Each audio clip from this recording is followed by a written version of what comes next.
Best Book Bits podcast brings you Renée Marino, film and Broadway actress and performer, professional communications coach, keynote speaker, and author of her new published book, Becoming a Master Communicator. Renée, thanks for being on the show. Thank you so much for having me. I'm so excited to be here. No worries. Now, for an audience who might know you as the actress from the Clint Eastwood film The Jersey Boys, I want you to go back to the beginning. Talk to me about the 18-year-old Renée. Who is she and what is she doing? What were you dreaming about, and how did your story unfold from there on in? My story unfolded in a town in New Jersey called Linden, and I grew up in an Italian-American household, very close-knit with my father, my mother, my grandmother, and my older brother. And Michael, you could often find us sitting around the kitchen table eating. That was our main focus. But always laughing, conversating, arguing, but nonetheless communicating and connecting through those conversations. And I believe in my heart that that's where my passion for communication began, which at that point as a little girl was really more focused on communicating from the stage and being a performer and one day being on Broadway. It was interesting because no one in my family were performers. My father was a factory worker. My mother worked as a hairdresser. My grandfather was a ballroom dancer back in the day, but there was no sense of, I want to make this a career. And then here I come, the oddball in the family.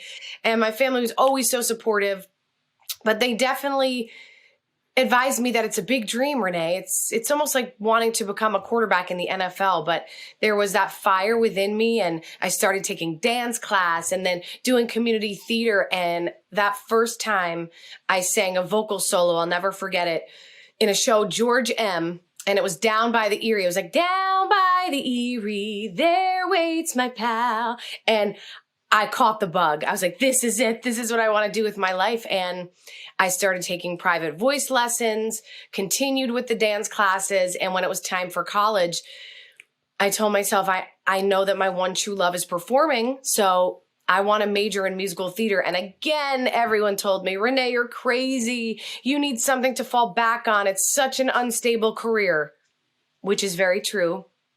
But I said, no, I'm going to do it. And I attended Wagner College in Staten Island, New York, a beautiful school, liberal arts program. And I majored in musical theater. And what I loved is that it wasn't a conservatory. So it wasn't just all dedicated to performing. I still had my liberal arts courses, but then I really had my focus in performing, being in theater. And it was the best training I could have asked for. Right after that, the day after college graduation, I was on a plane to Biloxi, Mississippi to be the lead singer in a casino show called Heat Wave. And that's where it began. And that was in Mississippi, is that correct? Yes. Yep. And what did you do when you called your mum, when you got your first paycheck? Oh my goodness, Michael. I will never forget this moment, and I talk about it in the book.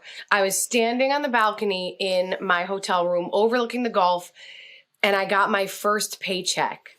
Now, you have to understand, I'm 21 years old at this point, and I had been performing since 5 years old, not always professionally, but for me, it was my love. It was my passion. The quote that I used in all of my college essays to apply for school was, when you find a job you like, you'll never have to work a day in your life. And that's what it always felt like to me. Performing was just what I love to do. So when I got that first paycheck at 21 years old for singing and dancing 2 shows a night in a casino show, I was like, oh my God. And I called up my mom and I said, Mom, I just got paid to do what I love. I can't believe it. And that's when I knew that I was doing the right thing and I was meant to be in this career. It's an amazing story. Now, for people that haven't read the book, when did the book come out, Renée? Let's dive into that for 1 second. Was it today or yesterday? Yes, my book launched yesterday, everybody, January 25th, 2022. And it was one of the greatest days of my life. Extremely surreal, because this book, actually the first time I sat down because I had an idea to write a book on communication was 2017. And I want you all to hear that and hear that well, because I think oftentimes we all put this pressure on ourselves that if there's a dream we want to achieve, it has to be done right now. It has to be done here, and everything has to be perfect and in alignment. And the truth is, the road to our dreams, the road to accomplishing our dreams is not a straight path. It's very all over the place, and we have ups and downs. And when I started writing it, I was performing in my most recent Broadway show, Pretty Woman. And I just sat down. I didn't know what it took to write a book, but I knew that there was a calling deep within me. So I just sat down and began writing. And yesterday it launched to the world, and I couldn't be more grateful. Yeah, amazing stuff. Now I want to go back in time. So from school, the community theatre, doing the Mississippi Casino gig. How did you get into theatre in your 20s? And what did you do in your 20s? So how did it all unfold through there? Take us through the timeline, because your bio is 7 pages long. So yeah. I want to hear it. Yes. So let us know. Absolutely. Well, once I finished the casino show, that was 3.5 months. I felt like I'd made it. And I did. You know, I was 21 years old, being the lead singer and dancer in a casino show. My picture was on billboards on the interstate. When my family came to see me, they were like taking photos. I was like, this is amazing. I moved back home with my family in New Jersey. And as my day job, I was a substitute teacher for my former high school. So picture how trippy that is, everybody. I was just there 4 years prior, and now I'm a teacher. I loved it. I obviously was always meant to be a coach because I always loved teaching. I taught dance for so many years. So I did that. And when I had free periods, I would look up auditions. And there still is an outlet called Backstage that I used to look through, find the auditions, and then I would go into the city. I would audition my little butt off. I would face tons and tons of rejections, because that is a part of this field. If you're going to be a performer, if that's your dream, it's really important for you to know that there's going to be a lot of no. And by you understanding that and being aware of that, you then don't take it so personally. So I'd audition. I sang with a couple big wedding bands. We would perform for celebrity weddings.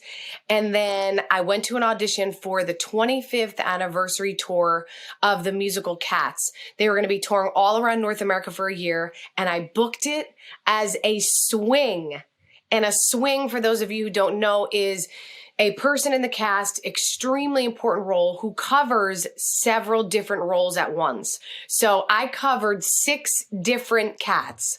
And that meant that if any of those 6 were sick and couldn't be in the show for whatever reason, I was in. And I had to know exactly where to go, exactly what to do, and hit my marks. And that was, it was incredible, Michael. It was a year.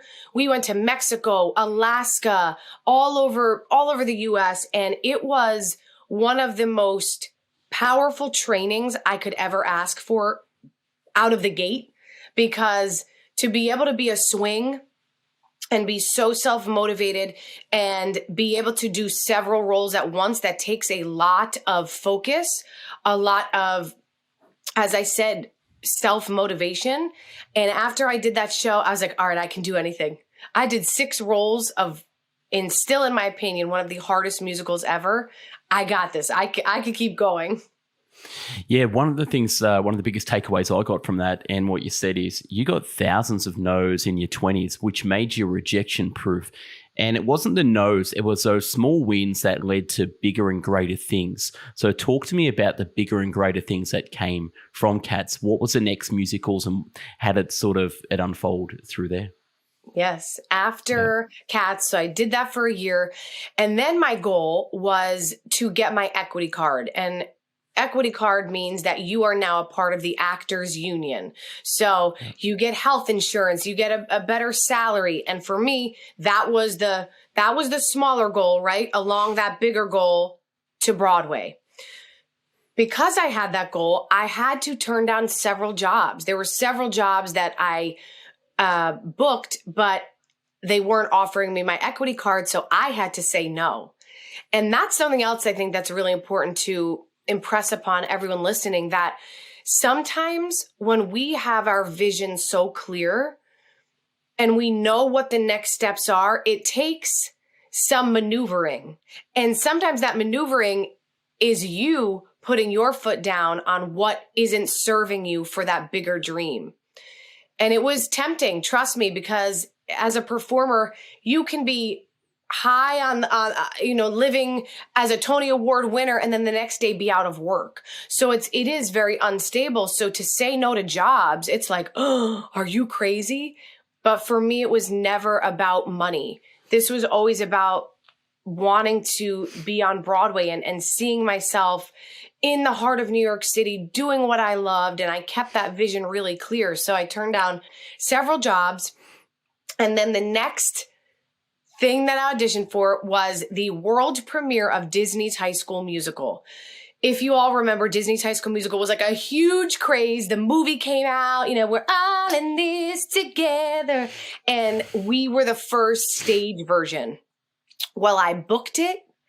And I have to tell you, another memory that stays so clear in my mind is when they told me I booked it. I was in the studio where we auditioned. It's called Chelsea Studios on like West 26th Street in Manhattan. And I start screaming. I start running up and down the hallway. I know it was probably so obnoxious because everyone else in the other studios were probably like, oh, great, she booked Broadway. Meanwhile, it was the fact that I got my equity card and I was going to be making I forget what the salary was. But I called up my grandmother this time and I was like, Gram, because she lived with us growing up. Gram, I got my equity card. And my grandmother, who doesn't even know what that is, she's just so happy because I'm so happy. And she's like, oh, I'm so happy for you. And we're on the phone. I'm crying. And that was my next gig. So we did that in Atlanta and then got word that they were going to be doing a national tour of it. So then I went on tour for 9 months, living my dream. I was understudying Sharpay Evans. I went on for her all the time. I got to perform when we presented on the Disney lot. I got to be Sharpay. It was like the most incredible experience, but still I felt that little voice in the back of my head. I call it the quiet voice of our souls telling me like, Renee, you still didn't get your Broadway debut.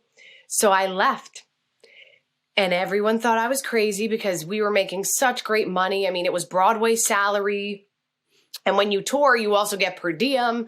So I was making the most money I ever did in my whole life, but I left. And all of my friends were like, what are you doing? And I'm like, I need to get to New York. And again, another lesson. Sometimes we have to turn down the shiny, bright object in front of us, the money and the riches and the glamorous side of life to get to where we want to go. And that's what I did. And then I went back to New York City again, auditioned nonstop for about a month. And then I booked the Universal Swing for 3 companies of Jersey Boys.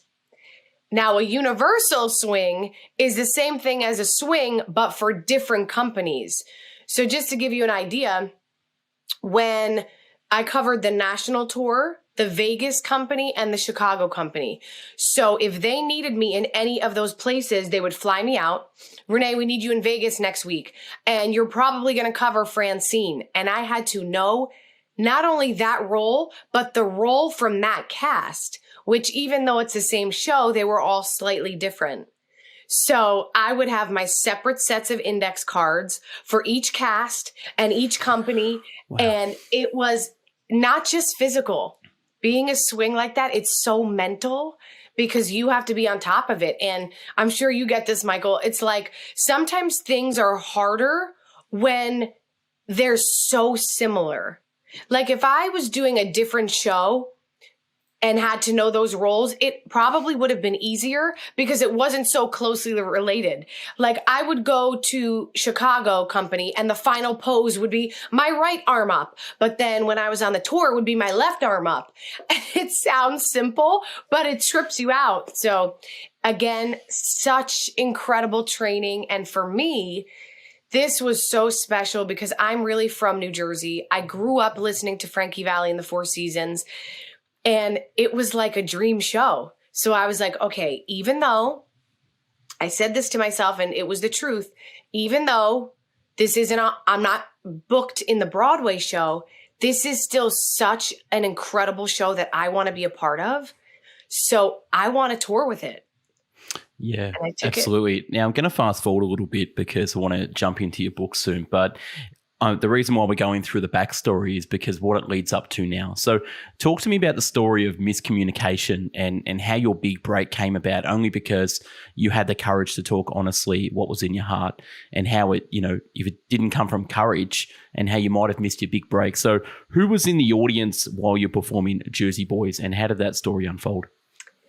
In 2013, I was playing the role of Mary Delgado in Jersey Boys on Broadway. So now we've fast forwarded some years, and I got asked to cover the role because the girl playing the role was on maternity leave.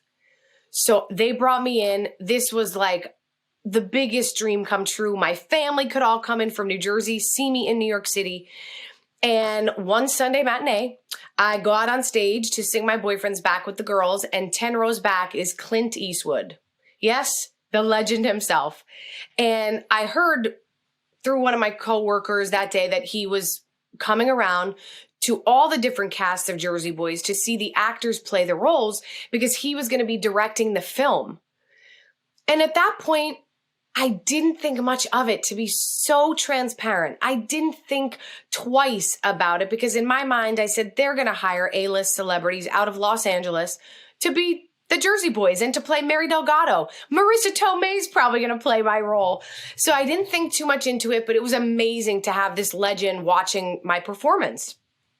Fast forward a few weeks, they start calling in people from our cast to audition, and they put out a breakdown for my role. So what that means is they put out a description for the type of person they were seeking for Mary Delgado. And to be quite honest, it was me. It was like sassy Jersey girl, Frankie's first wife, spitfire, funny, sarcastic, and I was playing the role at the highest level you could on Broadway. So I call my agent and I'm like, listen, I'd love to get an audition for this. She's like, I'm on it. Weeks go by. Every girl I know on Broadway is getting an appointment for Mary Delgado, but me. And at this point, Michael, I was so confused because I'm thinking, I'm playing her. Like, I am her. Like, Clint saw me play the role. She calls me back. Renée, I'm so sorry. I don't know what the problem is, but they won't see you for the role of Mary, but they'll give you an audition for one of the angels who sing My Boyfriend's Back. Well, I hung up the phone, and that moment, Michael, I felt my feelings.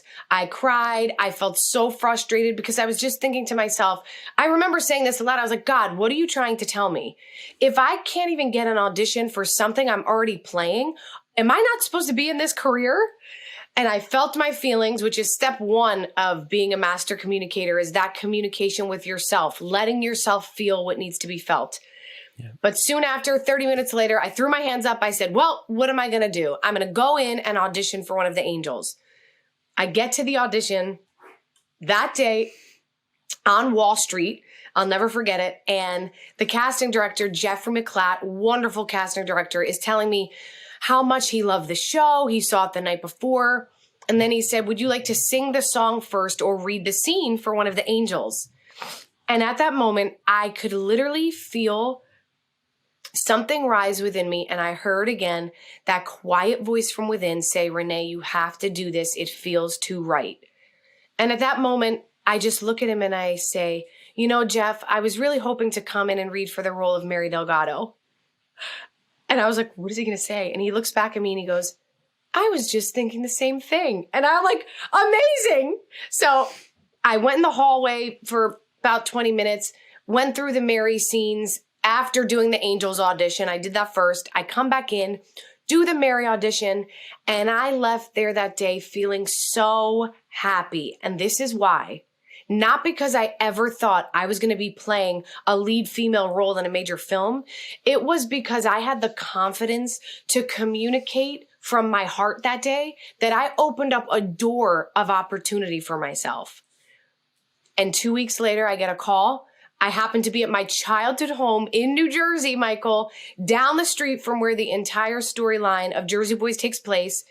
And it's my agent saying, "You're Mary Delgado in the movie. Clint Eastwood loves you." And I'm like, "Woo!" Screaming. I'm going to fast forward because I can give you every detail, but well, I'll add in some details. So you're in your Yes. childhood bedroom and you're about to go to the wedding and your family was there and you scream, they think someone's dead, you walk out and everyone starts crying because you're an A-list actress for the, Frankie Valli's wife, and who, if you haven't watched the movie Jersey Boys, people, go out and watch it because it's an amazing movie, and I'm sure we'll get Renee to sing later on. I'm joking. Continue, Renee. Okay, baby.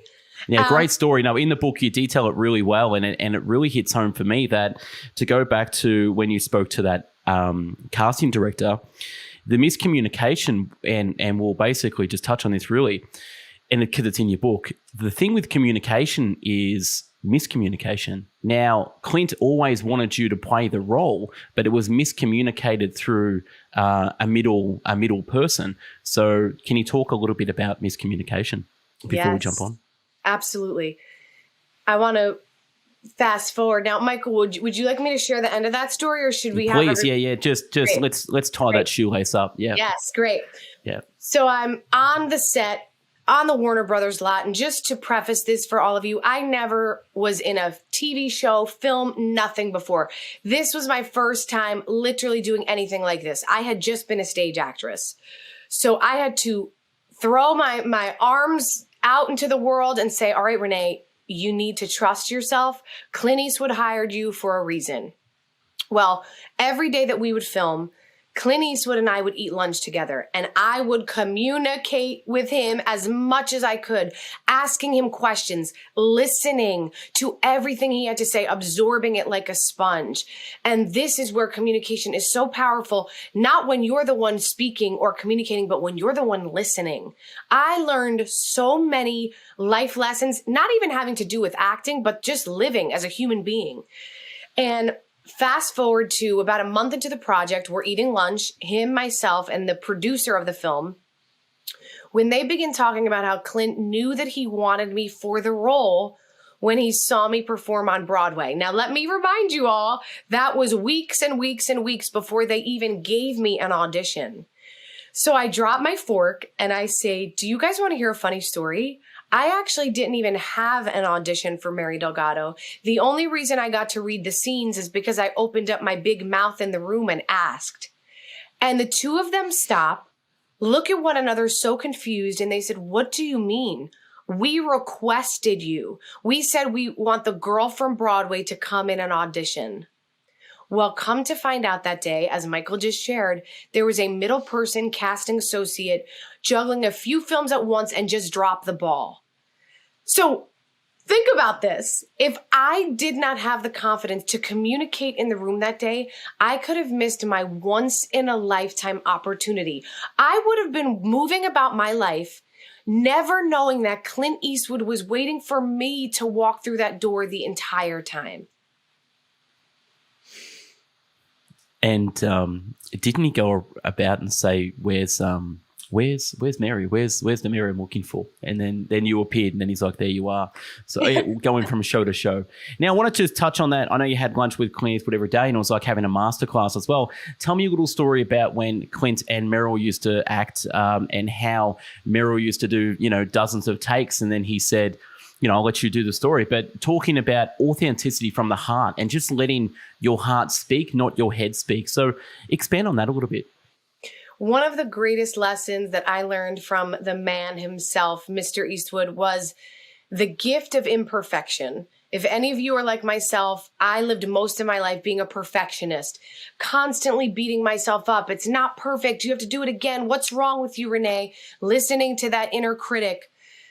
And I was filming the big breakup scene between Frankie and Mary on the Warner Brothers lot. And in the scene, Mary, my character, is drunk, pissed off. Frankie's been on the road, not home. And she's walking up the stairs and Frankie's following her and they're yelling. Well, we do the scene once and then they yell cut and then Clint goes, "Good. Now I want you to really give it to him." And I'm like, okay. So we go back and I get ready and we start the scene again. And now I'm like fuming and I'm like, "You show up for a couple of days and you think that makes you a father and And out of nowhere, I forget all of my lines. Like they just boop right out of my head. But like a second later, I pick it right back up and I keep going. Clint yells cut and he goes, "That was it." I go, "Clint, I forgot all my lines." And he goes, "I don't care. It was real and it was raw and that's good." He said, "When I was filming Meryl," and I'm like, oh my God, Clint Eastwood's talking to me about Meryl Streep. What is happening? What is my life right now? And he said, "When I would film with her, she always liked to do tons of takes to make it perfect. But then I started filming her rehearsal takes and she realized how organic and raw they were. And she had me film them all the time."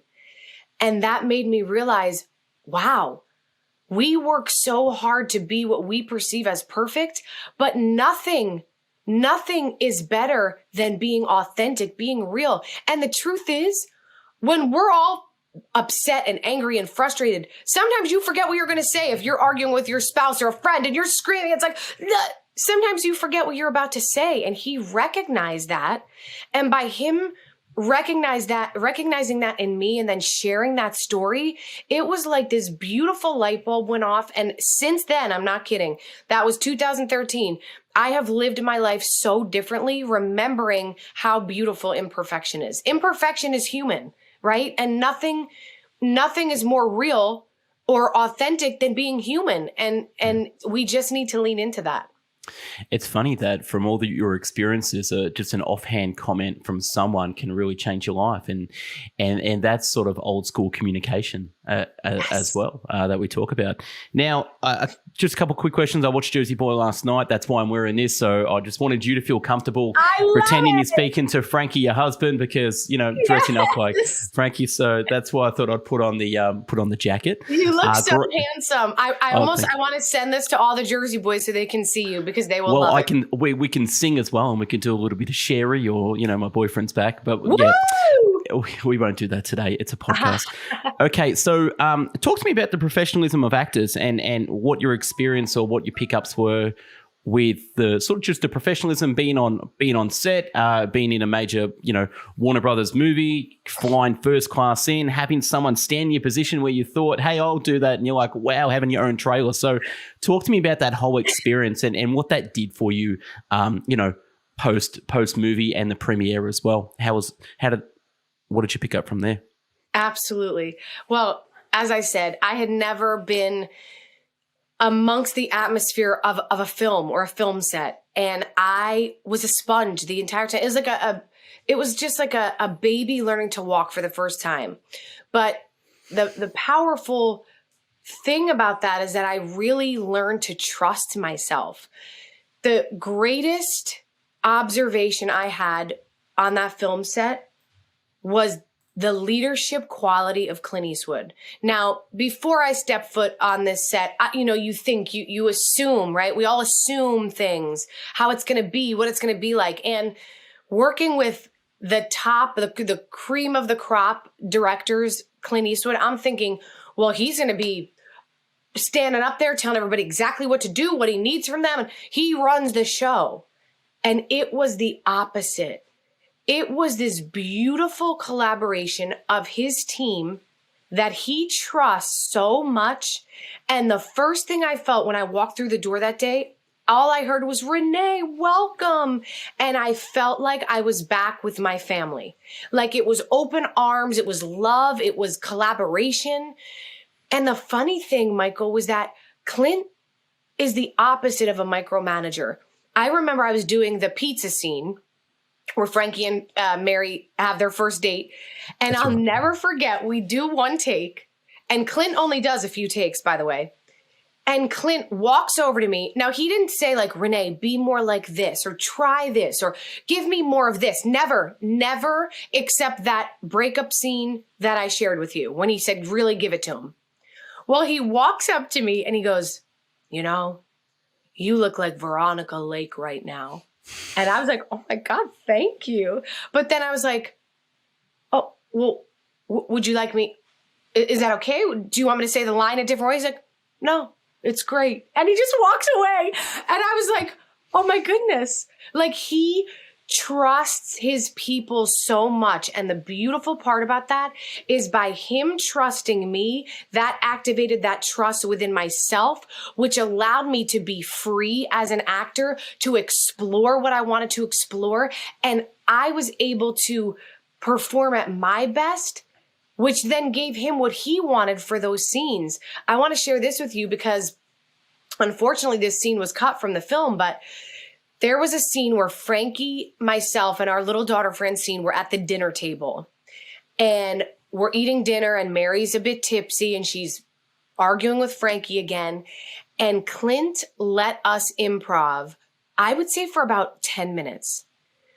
And it was the most incredible experience. He just let the cameras keep rolling. And all I can tell you is by the end of it, I was throwing the bread basket at John Lloyd Young, who was my Frankie Valli, and we're going at it. And he yells, cut. And there was dead silence on the set. And all of a sudden, one of the crew guys were like, that's just like my marriage. And everybody breaks out in laughter. That's awesome.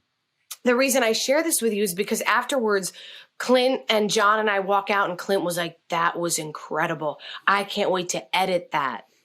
And through the editors, one of the editors of the film told me that this was one of Clint's favorite scenes.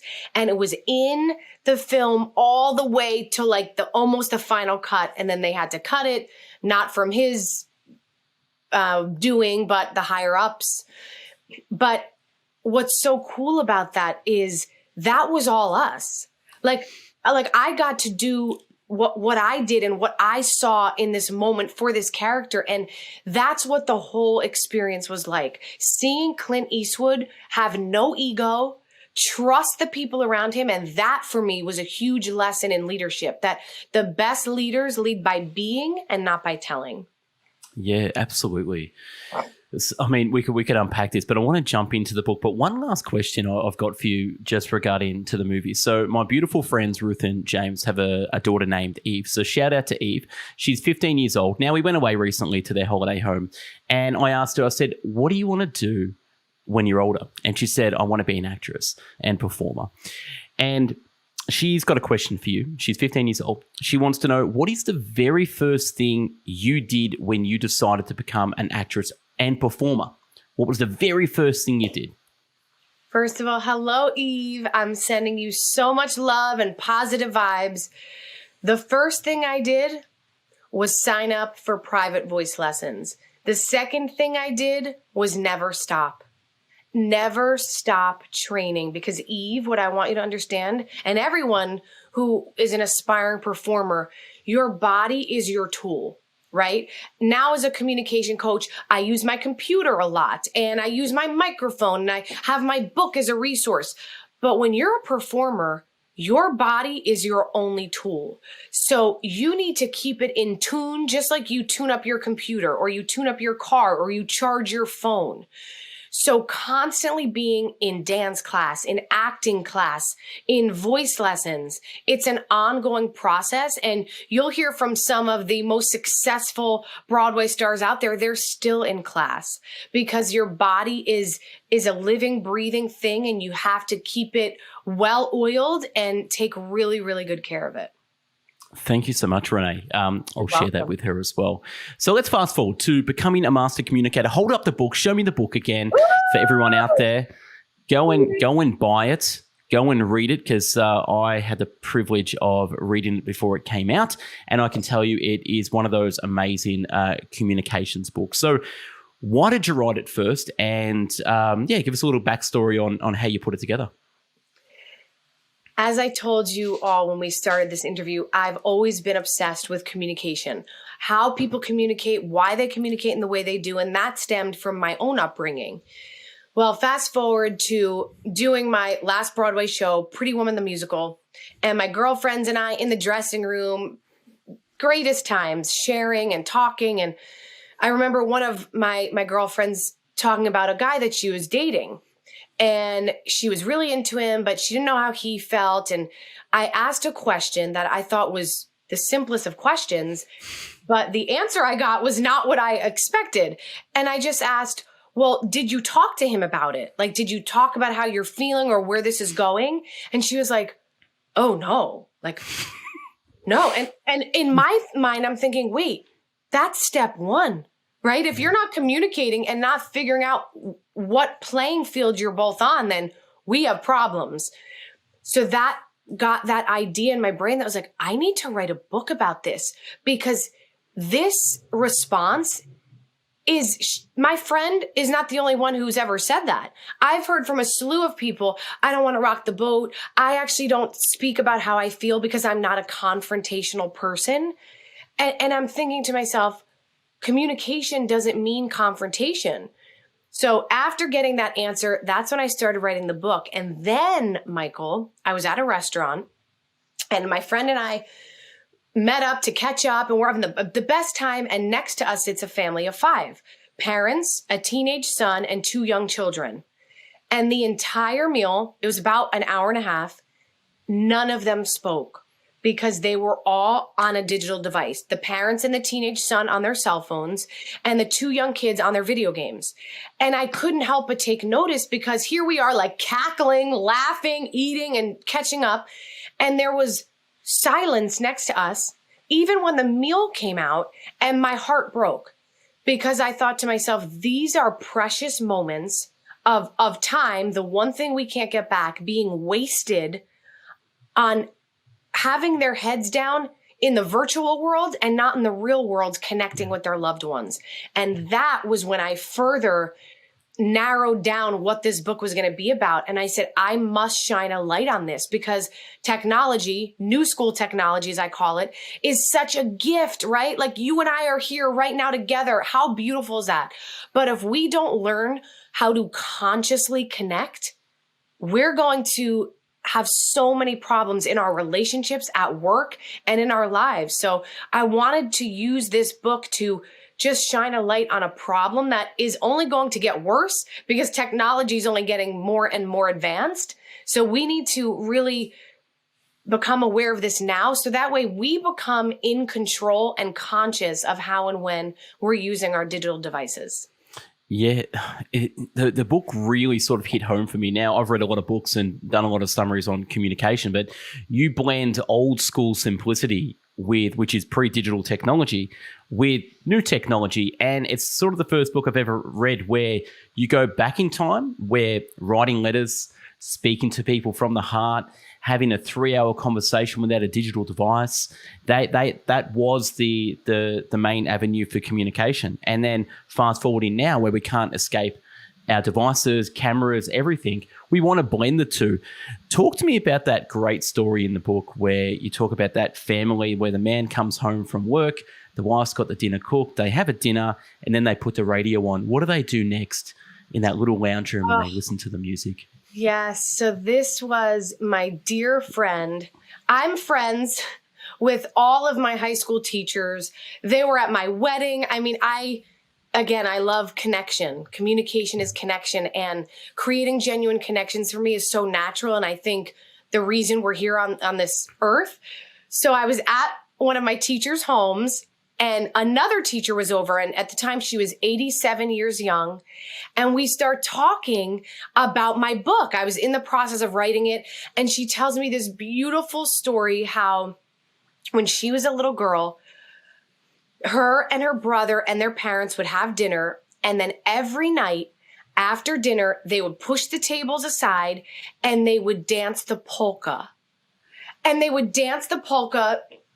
Her father would take out his instruments that he made with his own 2 hands out of copper tubing, and they would dance and laugh and connect. And there was no digital outsider coming in to distract them. And I share that in chapter 4. And I just love that story so much, because it reminds me in my own life to infuse every day with those moments where I'm disconnected, where it's just me and my husband and my dog and my mom, whoever it may be, just really actively listening and actively being present with those who are in front of me.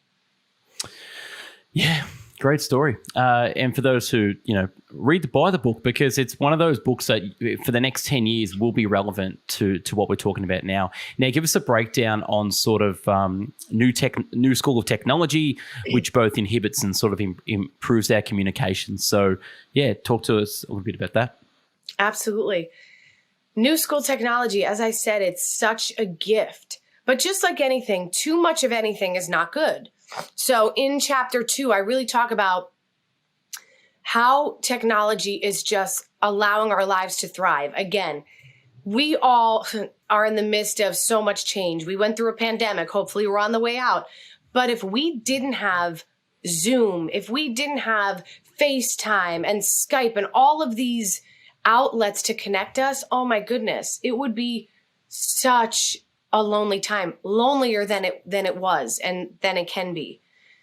It keeps us connected to our loved ones. It allows us, technology, to have empathy for those that we've not even met in person. Like, think about when someone posts something online. Maybe they're doing a GoFundMe for someone who's dealing with a health issue or whatever the situation may be. And you see that and you reach out, you donate, you send a message of love and a message of sharing a story that you went through. We have these beautiful moments of connection where we get to realize that we are all on this same team of humanity. Whether I'm in the US, you're in Australia, you're in the UK, whatever the case, we are all on the same team. And through technology, we get to see that. We get to feel like the people that we admire are up close and personal. It's amazing. Musicians get to create their art without having to spend $1 million with renting studio space or paying other musicians to help them. They can use something like GarageBand, right? All of these resources we have at our fingertips. But on the flip side, when we overutilize these resources, when instead of meeting face to face with you, Michael, I'm just constantly texting you.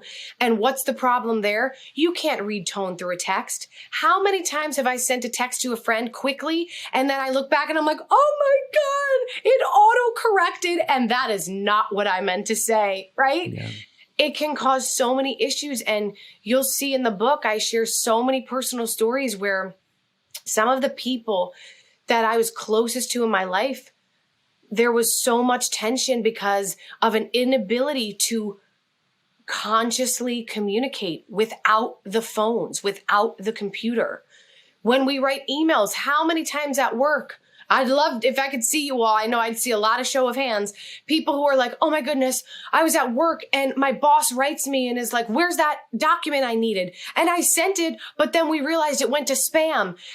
And what happens? Now you're stressed out because your boss thinks you're inadequate. Your boss didn't get what they needed because what happens? We don't check back because we assume technology is going to work perfectly. And then issues begin.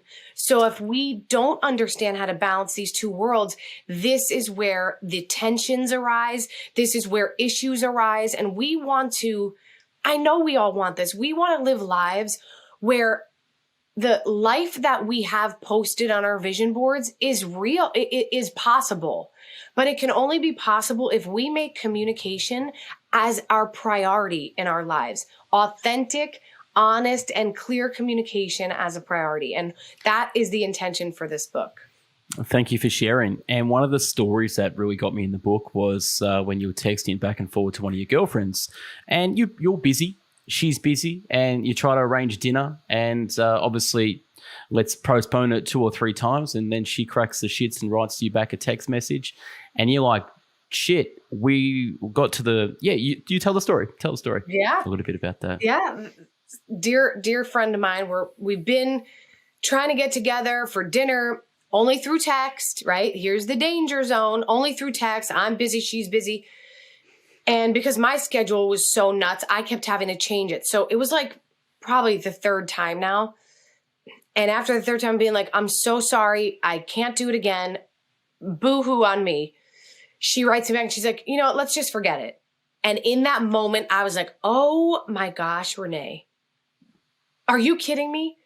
Pick up the phone. And at that second I picked up the phone, Well, of course, I got sent a voicemail, left a message. This went on for about a week. And finally, when we spoke, I was correct in my belief that she was frustrated. And what she said was, Renee, it just felt like you were trying to find a way out of this. So I just said, let's put the kibosh on it and we're not going to go to dinner. And I said, I am so sorry because I know that's how it came off. And when I look back at those text messages, I would have thought the same thing.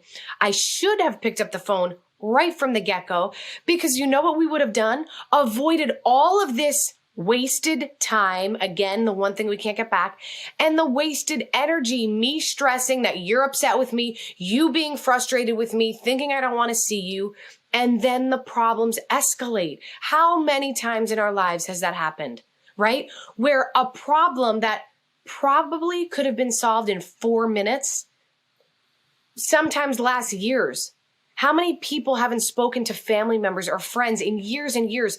And then when they finally speak again, they go, I don't even remember what we were fighting about. It's heartbreaking. It's so heartbreaking. So my goal and my wish is that this book helps people to avoid that. We have enough problems in the world, really. There's enough that goes on that we don't have the control over. Why not control what we can? And do it simply. This is my whole belief, is that this book is meant to let us realize that it's simpler than we think. It's so much simpler, Michael, when I pick up the phone or say, can we meet to talk? And you can feel my energy and feel the sincerity of what I'm saying rather than sending you 45 emails, right? It is crazy. And, I do book summaries, so I've sort of done a mini summary of your book so far, but I'll just go through some notes because we could chat for hours, but we are not Joe Rogan. We don't do 3-hour podcasts. Okay, so you talk about how technology inhibits communication. So I'll just go through some notes and then you can expand about it. So we'll do a hot shot round. So I'm going to say some things and I want you to expand on it. So we don't make small talk. Talk to me about that. We don't make small talk. We don't make small talk anymore. Small talk. Remember when you used to go sit in a doctor's office and you have magazines and you kind of look around, you smile at one another, you end up in conversation with someone that you end up having a mutual friend, or you end up speaking to that person that ends up being the person you fall in love with? That's becoming a lost art. Why? Because the minute we sit without something actively going on, we pick up our cell phones. We have our heads down. And let me tell you something, everyone. We are keeping chiropractors in business because we all have what they call military neck, which is from always having our heads jotted out and down in our phones. I've never heard about that. See, that's a little small talk that I just learned something because I asked you about small talk. Now, we're denying ourselves opportunities by always being glued to our phones instead of staying open and available. So we're denying ourselves of opportunities. Yes. Thoughts on that? Think about when you walk into an establishment and you hold the door open for someone.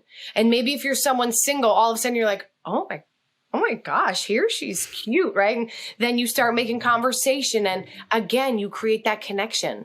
Or you're standing online in Starbucks and you have your phone away, you're looking out and about, and someone who you haven't seen in years that was someone very important to you, they're like, oh my goodness, Renee, how are you? That happened to me so many times when I was living in California. I thought it was hilarious because I'm from the East Coast. I would see more people from the East Coast in California than I do when I'm actually on the East Coast. But the beauty in that is I was available, right? I was open and available so that person could even see me. So you weren't plugged in. You weren't plugged in. You didn't have your things on. You weren't glued to the phone doing some Instagram posting or some Facebook stuff. So yeah, exactly. Writing skills have declined. Talk to me about writing letters. Writing letters, and not just letters, Michael, but being able to write notes. So I have my sister-in-law, she's been a high school guidance counselor for 10 years. My cousins are all teachers. And I did a big survey of this, asking teachers, parents, do you feel as though your children's writing skills have taken a bit of a hit? Do you notice because of social media? And across the board, it was 99% yes. And the reason why, think about it. We use shortcut spelling. with Twitter, it's like, there's only a certain amount of characters you can use. So we shortcut everything. I even find myself doing it. The other day I spelled good night, Goodnite. And I was like, Renee, you're a writer. But I'm used to doing that because on texting, we're all trying to be quick. We're all moving so fast these days. And also writing handwritten letters, we just don't do it anymore. It breaks my heart that handwriting is not even being taught in schools anymore. Like Really? I used to, yes, at least here in New Jersey, it breaks my heart because that was my favorite thing as a kid, to learn how to write in cursive and script. It's not being taught. And my cousin, who I'm very close with, she said she's concerned because she was helping her son get homeschooled and he wasn't able to take notes, like actually take notes from the lessons because they're so used to being on the computer and typing notes. So yes, writing skills have decreased. And you may be saying, well, Renee, why would we need to write? Well, I ask you this. If you were interviewing someone for a job and they had all the skill sets required, you had a great connection, and then you asked them to simply write a paragraph about why they're the best person for the job, and they couldn't write it. And when you read back what they wrote, there was tons of misspelled words. It sounded and felt like a 5-year-old wrote it. Wouldn't that make you question? And it's sad because even if they had all the other skill sets, to not be able to write makes you doubt that person, because writing is a representation of us, just like everything we do, just like all of the posts we share on social media. They are all a representation of us. So why not have writing be a really positive representation of who we are? I'm constantly carrying around pens. As a writer myself, I wrote a book, quite some time ago, but only published it in 2020. And writing for me, I've been writing journals in a physical book for the last 16 years. So I write 2 pages a day in a journal. Writing, and my mum worked at a Uniball pens for 30 years. So I'm wow. So wait, do you get all the pens you ever wanted? Yeah. Now, but I'm a Bic person, so I've gone the other side. So I've got about 25 Bics. So I do 4 colors. So all the 4 colors mean something. But we'll jump into another thing. You touched on something before, which I think is the biggest problem we have in today's society, and that is communication phobia. What is communication phobia? Communication phobia. When you constantly avoid communication beyond a surface level, when you find yourself avoiding having any important conversation, when you push your feelings aside because you just don't want to face it. I shared with you earlier, Michael, I hear so many people saying, I'm not a confrontational person. When I ask them, well, if that person hurt your feelings or offended you, why did you not share that with them? Oh, I'm not a confrontational person. And I want everyone to understand, and I write this in the book, Michael, you read it, communication does not mean confrontation. They are 2 separate things. And can communication become confrontational? Sure, but they're not one and the same. And by believing they are, we are holding ourselves back from important conversations, from important connections. And I just want us all to break this myth right here and right now. Yep. Now, we're sort of going short of time, so we might have to get you back for a part 2. Would that be okay in the future? Would that be cool? Because there's so much in the book. So we could sit here for 2 hours, but I'd love to get you back for part 2 and go through everything else in the book. But let's sort of wrap this up for now so we can get you back as well. Because in the book, you talk about the best way to host a Zoom party, which I was on your Zoom party yesterday. Talk to me a little bit about your first Zoom party, and I'll just touch on one last thing before we go as well. So Zoom party. How do people host it? How do people run a party? Think of it like hosting a physical party. Think about when you invite people over to your house and you're having a birthday party for your child, or you're just inviting friends over for drinks. What do? You communicate what time, where they should find the invite, whether you want their shoes to come off or not when they walk in your home, whether you want them to bring a dish or wine. You communicate these things to them. Well, the same holds true for when we host Zoom meetings. If you are leading the meeting and you would like everyone's cameras turned on, let them know when they enter the virtual space. If you would like them to ask questions in the chat box, let them know. Let them know where to find the chat box. Think about, it's like that show, Are You Smarter Than a Fifth Grader? It's almost like, think about, you have to explain things as if you were explaining it to a child. And not that's not in a negative way. That's just to be so clear and not assume that people know what to do. Even last night, I had it was my virtual book launch party. It was so incredible. I had almost 200 people signed up, and I could cry thinking of it. But we had to let everyone know from the start, just some housekeeping. Please make sure that you're muted at all times. We're going to have time for questions at the end. So don't fret, have your questions aside, and then we're going to have hands raising later on so we can call on you. So just think that you really want to explain everything. Even if to you, it seems like you're explaining too much, I promise you, you're not. It's better to over communicate at the start, always, so there's no issues. The biggest issue with communication phobia, just to go back to segue on that really quickly, that the worst communication phobia is when someone knows they should call and they don't call, and then that turns into a lost relationship. Relationships are only kept alive with constant communication, just like water in a plant.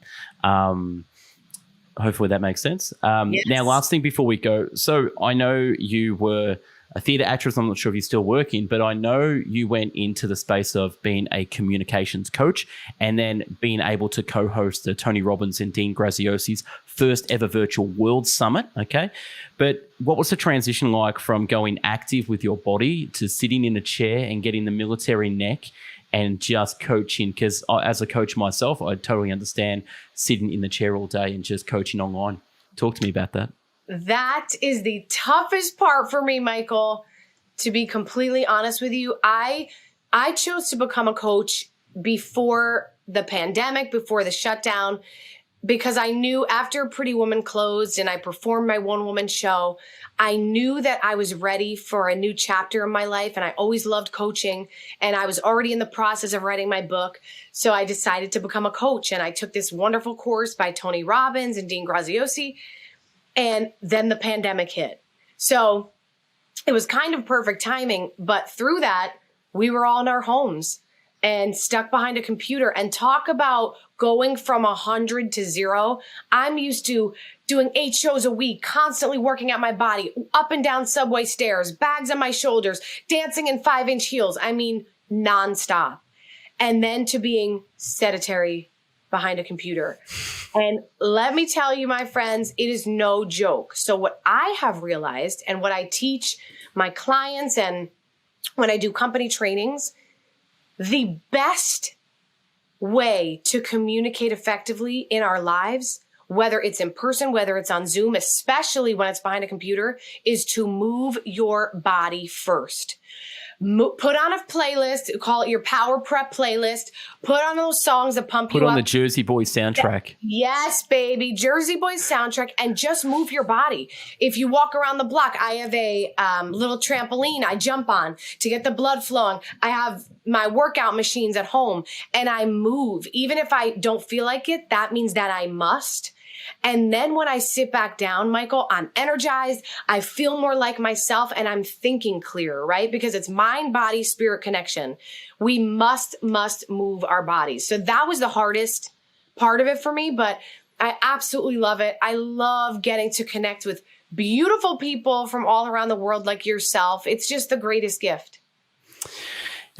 Amazing. So we'll definitely get you on for part 2 so we can go through the rest of the book. Great. So there's heaps of stuff out there as well. But one last question before we wrap up. Now, if you were to host a dinner party with 3 people, dead or alive from the past, who would they be and where would you take them? So 3 people. And I probably know I'm going to say one person, but I'll let you do the 3.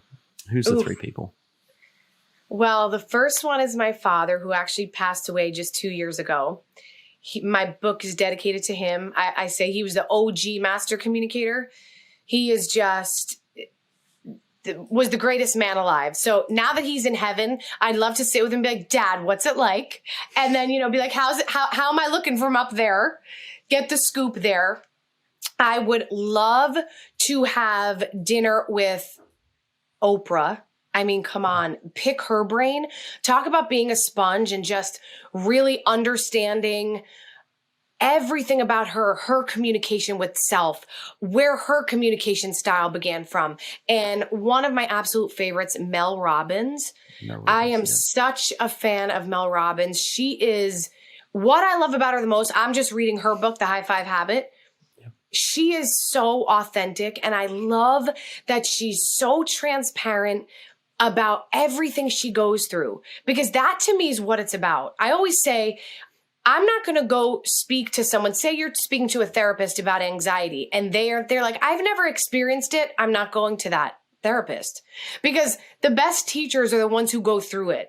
And what I love about Mel Robbins is she is so honest, brutally honest about everything she goes through, her family goes through. And I believe that that's why she is such an incredible following, and people feel so connected to her because they know that she's authentic.